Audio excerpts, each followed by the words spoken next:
டெல்லியில் எல்லை சாமியாக இருந்து திமுக மூத்த தலைவர் கருணாநிதி தமிழ்நாட்டை காப்பாற்றிக் கொண்டிருக்கிறார் என்று கட்சியின் துணை பொதுச் செயலாளரும் திமுக எம்பியுமான ராசா கூறியுள்ளார்.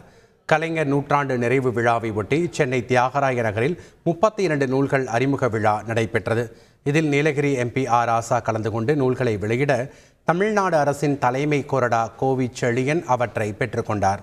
நிகழ்ச்சியில் பேசிய ராசா, டெல்லியில் எல்லை சாமியாக இருந்து கலைஞர் தமிழ்நாட்டை காப்பாற்றிக் கொண்டிருக்கிறார் என்றும் அதுவரை தமிழ்நாட்டை யாரும் எதுவும் செய்துவிட முடியாது என்றும் கூறினார். தமிழ்நாட்டுடைய கலாச்சாரத்தை, தமிழ்நாட்டு தனி அடையாளத்தை, தமிழ் இனத்தினுடைய தனி அடையாளத்தை இன்றைக்கு நாம் காப்பாற்றிக் கொண்டிருக்கிறோம் என்றால் அதற்கு காரணம் நம்முடைய மாண்புமிகு முத்துவேல் கருணாநிதி ஸ்டாலின் என்ற மகத்தான மனிதர் கலைஞரையும் அண்ணாவையும் பெரியாரையும் இன்னமும் விடாமல் பற்றி கொண்டிருக்கிற காரணத்தினால். நான் சொல்லட்டுமா, கலைஞர் இறந்து விட்டார். இத்தனை சிலைகள் வைத்திருக்கிறோம். டெல்லியிலே சிலை வைக்கவில்லை. ஆனால் டெல்லியிலே அவர் சிலையாக இருந்து கொண்டு குமரிமுனையிலே திருவள்ளுவர் காப்பாற்றுகிறார். கலைஞர் வச்ச திருவள்ளுவர்.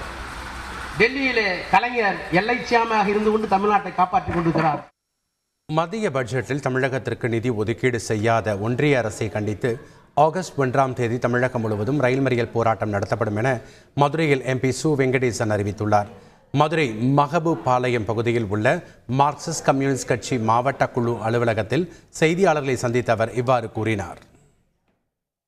திருவண்ணாமலை பகுதிகளில் நடைபெற்று வரும் எடப்பாளையம் ஏரி புனரமைக்கும் பணிகள் மற்றும் நவீன குப்பை கிடங்கு அமைய உள்ள இடத்தை பொதுப்பணித்துறை அமைச்சர் ஏவா வேலு நேரில் பார்வையிட்டு ஆய்வு செய்தார். ஆய்வின் போது ஏரியில் மேற்கொள்ள வேண்டிய கட்டமைப்பு வசதிகள் மற்றும் பணிகள் குறித்து ஆலோசனை மேற்கொள்ளப்பட்டது. செய்திகளை உடனுக்குடன் தெரிந்து கொள்ள உடனே சப்ஸ்கிரைப் பண்ணுங்க.